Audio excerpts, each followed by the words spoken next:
Olá, boa noite. Seja bem-vindo ao Jornal da Record. Metroviários de São Paulo anunciam greve a partir desta quarta-feira. Tiroteio agora à noite no Rio de Janeiro termina com pelo menos 2 mortos. Times brasileiros têm rodada de derrotas pela Copa Libertadores. O Jornal da Record está no ar. Oferecimento crédito imobiliário Bradesco. Taxa a partir de 3,95% ao ano.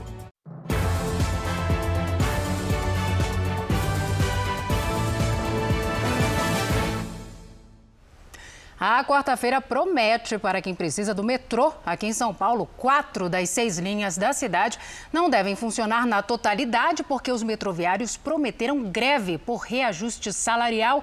Então começamos esta edição com a Giovana Rizardo, que tem os detalhes para a gente sobre este assunto. Giovana, boa noite. Oi, Salsi, boa noite para você e a todos. A greve começou à meia-noite desta quarta e deve afetar os passageiros que pegam as principais linhas do metrô. A paralisação deve afetar a linha 1 azul, que liga a Zona Norte à Zona Sul de São Paulo. A linha 2 verde, que pega a região da Zona Oeste até a Vila Prudente. E ainda os trens da linha 3, que levam passageiros da Zona Leste até a Zona Oeste.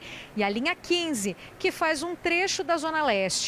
Pela lei, o serviço não pode parar por completo porque é considerado essencial, mas a regularidade dos trens não deve ser mantida por causa da greve.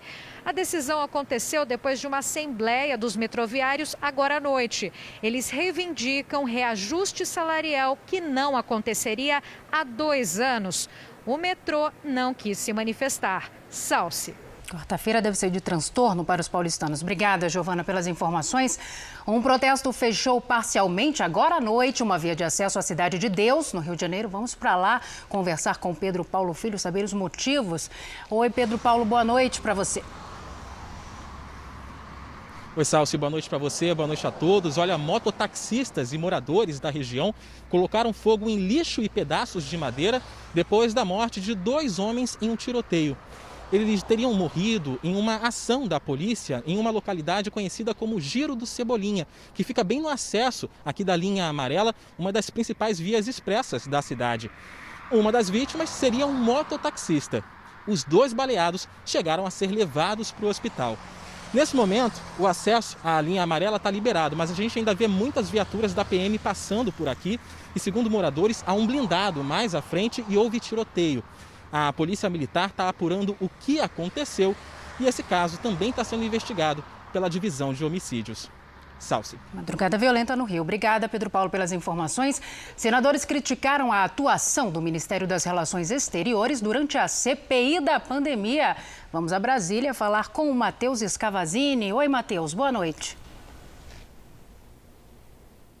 Boa noite, Salsi. Durante o depoimento do ex-ministro Ernesto Araújo, vários senadores afirmaram que ele criou atritos com a China, o que dificultou a compra de insumos.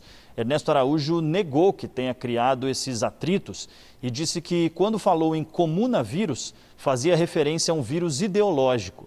Diversas vezes durante o depoimento, o ex-ministro disse que cumpria orientações do Ministério da Saúde, inclusive quando o governo federal optou por receber somente 35 milhões de doses do consórcio COVAX Facility, ao invés das 176 milhões ofertadas.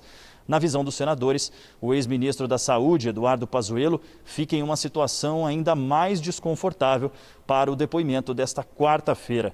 Pazuello conseguiu um habeas corpus para permanecer calado em questões que possam incriminá-lo, mas é obrigado a dizer a verdade sobre outros assuntos. Salsi. Obrigada, Matheus. Já conversamos novamente. E agora tem notícia boa para Goiás. Começou a vacinação dos profissionais de educação contra a Covid-19 e Anápolis foi a primeira cidade contemplada. A Revana Oliveira tem as informações para a gente. Oi, Revana, boa noite. Boa noite, Salsi. Não só professores, mas todos os profissionais que trabalham na educação. A primeira dose começou a ser aplicada nesta terça-feira.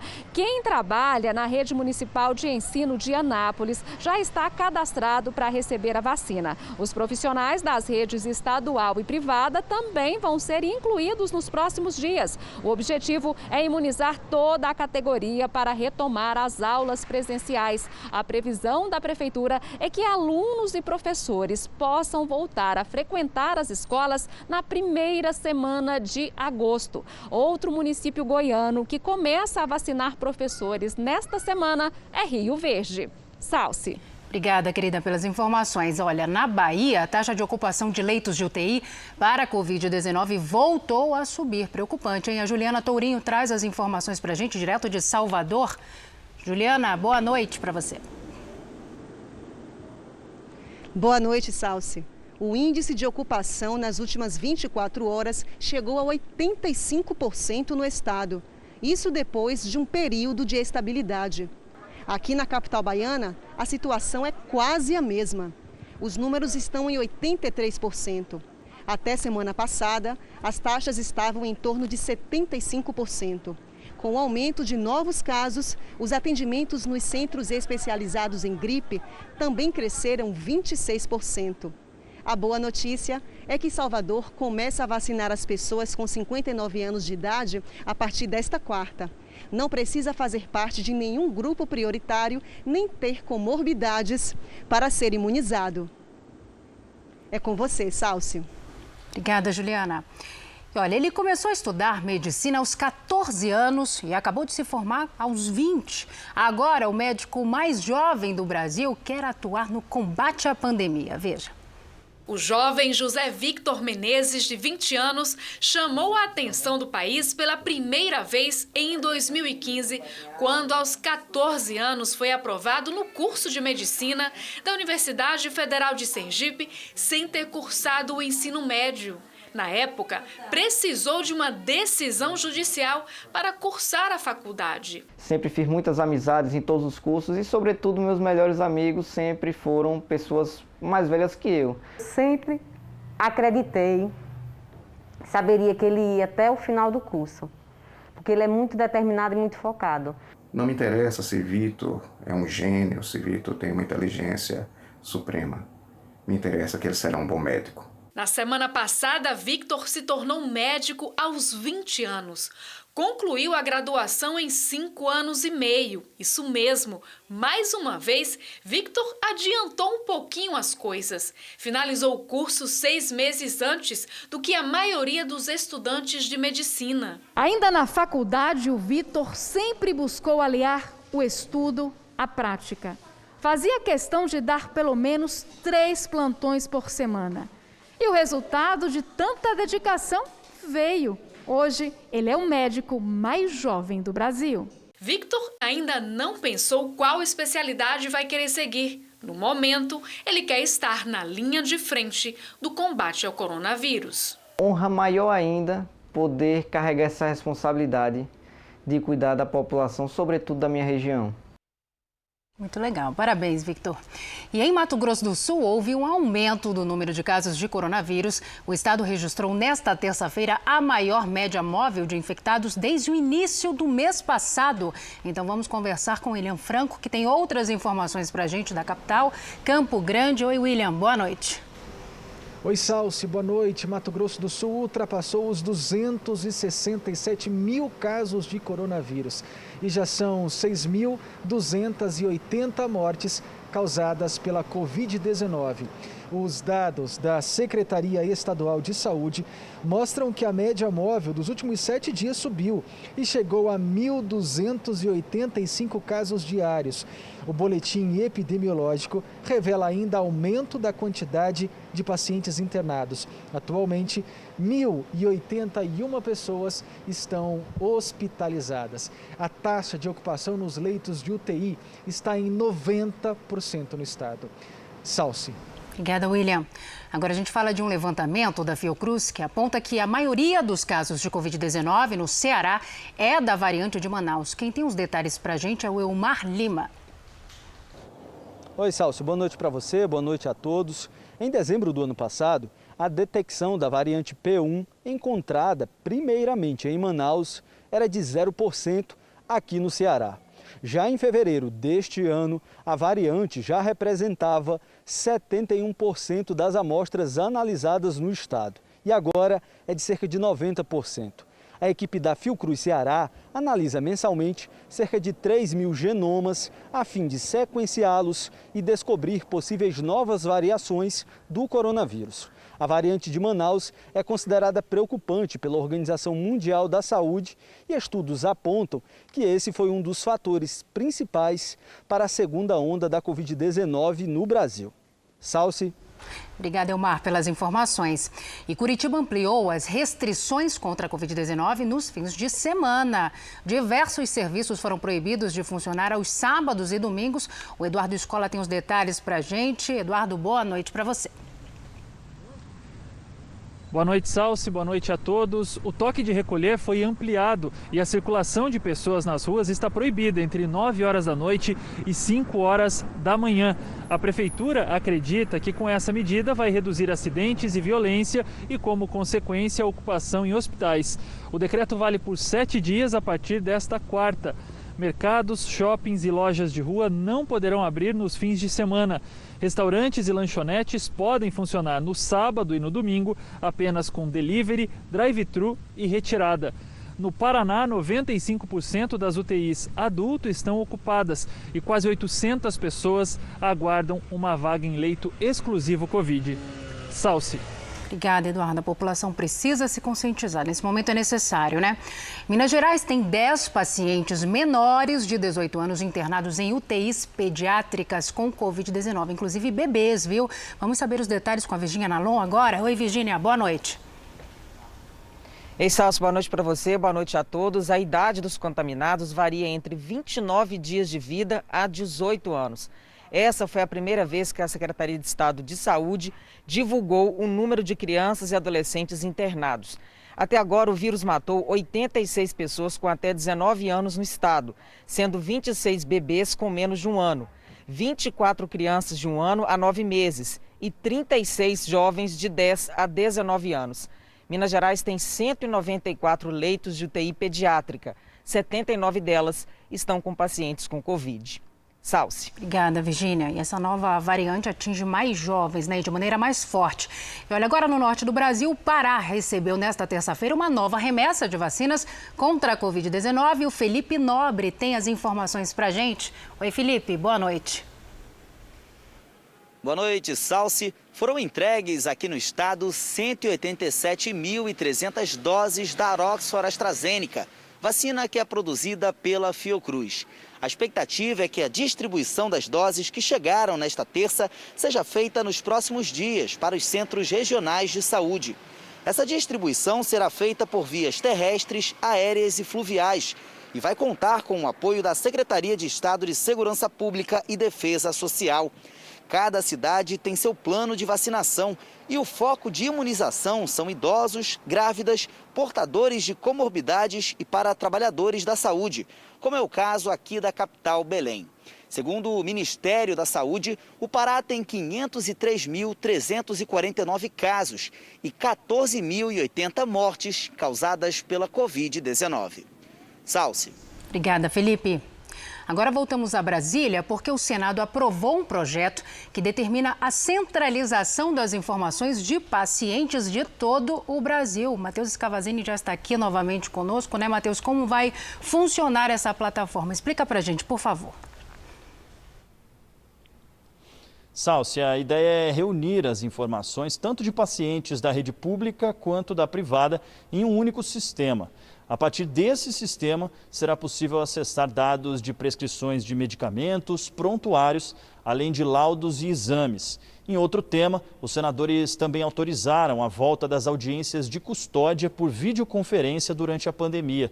E uma medida provisória também foi aprovada, a que autoriza a renegociação de dívidas de empresas e produtores rurais com fundos constitucionais por até 90% de desconto.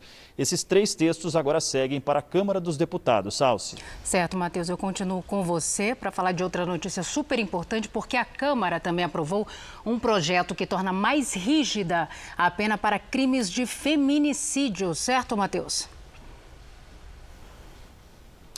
Isso mesmo, Salsi. O projeto aumenta a pena mínima de 12 para 15 anos de prisão para o feminicídio, que também se torna um crime tipificado no Código Penal. Atualmente é considerado um agravante do homicídio. O texto também exige que um réu primário cumpra pelo menos 55% da pena em regime fechado antes da progressão de regime. Outra proposta aprovada na Câmara dos Deputados proíbe o despejo ou desocupação de imóveis até o fim deste ano. A medida suspende atos que tenham sido praticados desde o começo da pandemia, exceto aqueles que já tenham sido concluídos. As propostas agora seguem para o Senado. Salsi. Tá certo, Matheus. Muito obrigada pelas informações. E olha, em Manaus, o nível do Rio Negro continua alto e se aproxima da maior marca já registrada, isso desde o início do ano. Vamos até lá saber da situação com a Natália Teodoro. Oi, Natália, boa noite.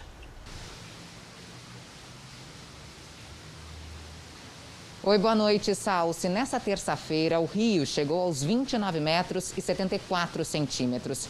Faltam 23 centímetros para se igualar à marca histórica da cheia de 2012, quando o rio ficou a 3 centímetros dos 30 metros. Autoridades da prefeitura visitaram os locais mais afetados pela cheia na orla da cidade. O porto da Panair, no bairro Educandos, foi um dos locais mais atingidos. Mais de 600 famílias desabrigadas receberam uma cesta básica aqui na capital. Já no interior do Amazonas, 41 municípios decretaram situação de emergência. Salsi. Obrigada, Natália. O governo da Espanha prorrogou mais uma vez as restrições de voos vindos do Brasil e da África do Sul. A medida entra em vigor no dia 25 de maio, quando o prazo do decreto atual termina. A nova determinação vai se estender até 8 de junho e tem como objetivo conter as variantes do coronavírus. Apenas aeronaves com cidadãos espanhóis podem aterrissar nos aeroportos do país. É a 8ª vez que o país prorroga a proibição desde 2 de fevereiro. E ainda nos destaques internacionais, os Estados Unidos detiveram em abril mais de 170 mil imigrantes na fronteira com o México. E agora a nova tática dos contrabandistas é usar técnicas militares para a travessia ilegal. Todas essas pessoas com roupas camufladas, como as do Exército, são imigrantes. Elas foram encontradas depois de horas de buscas. Segundo a patrulha de fronteira, está cada vez mais difícil encontrar os grupos que usam técnicas avançadas para escapar da detenção. Este agente diz que os imigrantes aprendem principalmente a se esconder, usando a região a seu favor. O deserto entre o México e o estado americano do Arizona, onde a nova modalidade de travessia tem acontecido, conta com terreno montanhoso e temperaturas que nesta época passam de 40 graus. Por isso, os contrabandistas levam apenas homens desacompanhados e previamente treinados. Para tentar encontrá-los, os agentes trabalham 24 horas por dia. Usam drones, helicópteros, rastreadores e contam com a ajuda de cães farejadores. Mesmo assim, segundo o governo americano, não está sendo possível coibir a entrada de imigrantes pelo deserto do Arizona. As detenções por lá aumentaram 150% em relação ao mesmo período do ano passado. Essa é a pior crise na fronteira do país em 20 anos. Em números totais, só em abril foram 178 mil apreensões, um índice 900% maior do que o mesmo período do ano anterior. Situação crítica, né? Agora vamos ao Japão, porque a menos de 70 dias da cerimônia de abertura das Olimpíadas de Tóquio, uma organização médica pediu o cancelamento do evento. Vamos conversar ao vivo com a correspondente Silvia Kikuchi. Oi, Silvia, boa tarde para você. Olá, Salsi. Boa noite a todos que nos acompanham. A associação, que representa 6 mil médicos aqui da capital, alega que o evento vai piorar os números da pandemia no país. O Japão enfrenta uma 4ª onda da doença, o que levou o governo a prorrogar o estado de emergência aqui em Tóquio e em outras províncias até 31 de maio. Também nesta terça, ativistas pediram boicote total aos Jogos Olímpicos de Inverno que vão acontecer no ano que vem na China. O objetivo é pressionar o Comitê Olímpico Internacional a cancelar o evento. De acordo com os ativistas, o país asiático teria cometido inúmeras violações aos direitos humanos. Salsi. Obrigada, Silvia.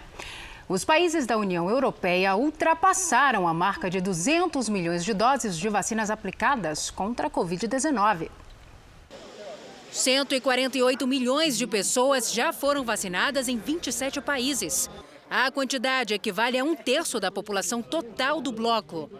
Destaque para Malta, que imunizou com 2 doses 32% da população. Por outro lado, na Bulgária, só 6% dos moradores estão com a vacinação completa. E aplicar a vacina da Pfizer em pessoas que receberam a primeira dose da vacina de Oxford é seguro e eficaz no combate ao coronavírus. A pesquisa é de uma universidade espanhola e foi feita com 670 pessoas entre 18 e 59 anos. Quem recebeu a segunda dose da Pfizer conseguiu uma imunidade 30 vezes maior do que aqueles que receberam a segunda dose da vacina da Oxford. De volta ao Brasil e de volta a Brasília, o Supremo Tribunal Federal decidiu que trabalhadores com deficiência de qualquer idade podem ser dependentes no imposto de renda. O Matheus Escavazini está de volta aqui conosco para esclarecer este assunto para a gente. Salsi, a decisão foi do ministro Luiz Roberto Barroso e vale para pessoas com mais de 21 anos que trabalham ou possuem capacidade para trabalhar e que a remuneração não ultrapasse as deduções autorizadas por lei. A determinação do ministro Barroso atende a uma ação movida pela Ordem dos Advogados do Brasil, que argumentou que pessoas com deficiência que trabalham nem sempre possuem independência financeira e permanecem recebendo auxílio de familiares. Para a OAB, a lei do imposto de renda diferencia as pessoas em função da capacidade para o trabalho. E o argumento é que a dependência ou independência financeira não pode ser medida apenas por esse critério. Salsi. Tá certo, Matheus. Muito obrigada. Agora sim, boa noite para você. Bom descanso. E uma mudança no regimento interno da Câmara, aprovada na semana passada, causou polêmica entre os parlamentares. A nova regra tem o objetivo de agilizar a tramitação de propostas e reduzir a possibilidade de obstrução de matérias, mas foi criticada pela oposição. O deputado federal Leonardo Gadelha, do PSC da Paraíba, acredita que a alteração melhora o processo democrático. Ele participou do JR Entrevista desta terça-feira. Veja. A gente não pode mais ter espaços e atos tão longos entre a apresentação de uma matéria e a sua transformação em lei. Por outro lado, a gente precisa assegurar que a oposição, em qualquer democracia funciona assim, que a oposição tenha os seus instrumentos para fazer a sua voz ser ouvida. A nossa obrigação, o nosso desafio é encontrar esse ponto de equilíbrio. A oposição está dizendo que vai reduzir o debate. O que o senhor fala dessa aspas aí da oposição? Se a gente perceber, daqui a algum tempo, que a oposição foi tolhida em demasia, nada impede, trata-se de um projeto de resolução, nada impede que se dê um passo atrás. Por outro lado, se a gente perceber que isso agilizou o processo legislativo, que a gente está dando respostas mais ágeis para a sociedade, a gente pode e deve abraçar essa mudança. Agora, deputado, só uma dúvida e um questionamento também, uma constatação. Na verdade, a gente fala na tramitação, mas quando os parlamentares querem, o projeto ele é muito rápido, ele é muito célere. Nós estamos falando aí numa questão política, muito mais política do que em relação à tramitação. Já teve projeto que saiu do Senado, no dia seguinte estava sendo votado na Câmara. Até porque há previsão regimental para isso. Quando você constrói maiorias muito nítidas, você pode quebrar interstícios. Isso tem previsão regimental. E olha, outra notícia dos Estados Unidos, nos destaques internacionais, nesta terça-feira foi a alta recorde do setor de serviços em Nova York e região neste mês. Os detalhes a gente confere agora com a correspondente Evelyn Bastos. O índice calculado pelo Banco Central de Nova York e que mede a atividade do setor empresarial subiu 9 pontos. A notícia foi recebida com otimismo pelo setor, que acumula diversas perdas por conta dos bloqueios econômicos durante a pandemia. O resultado é fruto da vacinação em massa, que deu confiança para a população voltar às ruas e consumir. Consequentemente, houve um aumento na criação de empregos, ainda que modesto. O estudo revelou também que as empresas estão pagando mais para os funcionários. A pesquisa ouviu empresas de Nova York, Nova Jersey e partes de Connecticut entre 3 e 10 de maio. Salce. Obrigada, Evelyn. E agora o futebol. 4 times brasileiros entraram em campo pela Copa Libertadores e os 4 times foram derrotados. Veja como foi. No Allianz Parque, depois do escanteio, Walter Bol dominou e chutou forte para fazer 1-0 Defensa e Justiça sobre o Palmeiras. 1 minuto depois, Gustavo Scarpa cobrou falta e Zé Rafael empatou para o Palmeiras, 1-1. Os argentinos novamente em vantagem. De novo, Walter Bol, desta vez de cabeça, fez 2-1. Ainda no primeiro tempo, William chutou, a bola desviou em Rodrigues e foi para o gol, 2-2. Na segunda etapa, Rodrigues marcou o terceiro do Defensa e Justiça. Gustavo Scarpa ainda empatou para o time brasileiro. Mas no finalzinho do jogo, Brian Romero fez o gol da vitória. Palmeiras 3, Defensa e Justiça 4. The Strongest e Santos jogaram na Bolívia. O time da casa marcou primeiro com Reynoso. Pouco depois, William ampliou a vantagem para os bolivianos, 2-0.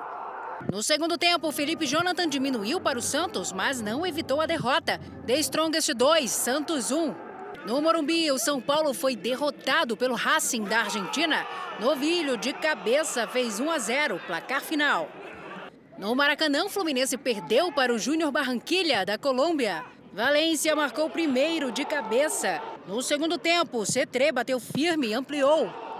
Abel Hernandes ainda descontou para o time brasileiro. Fluminense 1, Júnior Barranquilla 2. E pela Copa Sul-Americana, Bahia e Bragantino jogaram na Argentina. Veja os gols. Elinho tabelou com Claudinho e chutou para fazer o gol da vitória do Bragantino contra o Talleres, na Argentina. Também na Argentina, o Bahia enfrentou o Independiente e perdeu por 1-0. O goleiro Douglas tentou cortar, a bola bateu em Tony Anderson e acabou entrando. A reabertura gradual do Reino Unido permitiu que os torcedores de futebol voltassem aos estádios nas 2 últimas rodadas do campeonato inglês. E o atacante Cavani, do Manchester United, deu um belo presente para os torcedores que voltaram às arquibancadas. Ele recebeu o passe livre na frente e tocou por cobertura para fazer um golaço. Brian ainda empatou para o Fulham de cabeça, final 1-1. Já os torcedores do Brighton viram o atual campeão inglês, Manchester City, marcar 2 gols no primeiro tempo, com Gundogan e Foden. Mas não é que o time da casa virou no segundo tempo, marcando 3 gols. Para delírio dos torcedores. Já quem foi ao estádio Stamford Bridge, em Londres, viu o Chelsea vencer o Leicester City por 2-1. E com direito a pulinho na batida de pênalti.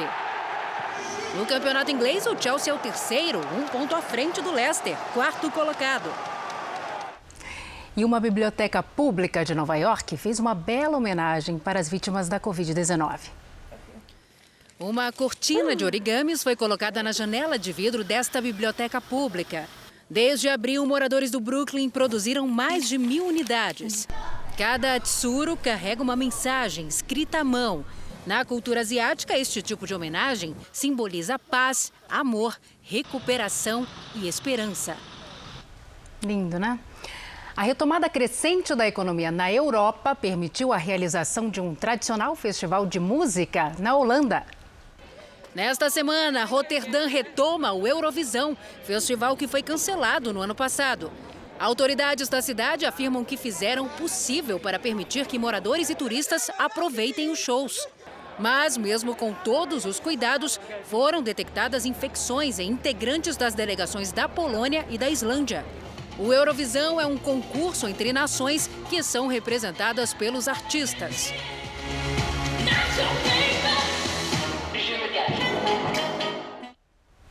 Essa edição do Jornal da Record termina aqui. Outras informações no Fala Brasil, às 8h30 da manhã. Eu vejo você aqui no JR 24 Horas. Você fica agora com Fala Que Eu Te Escuto. Boa noite, cuide-se, tchau.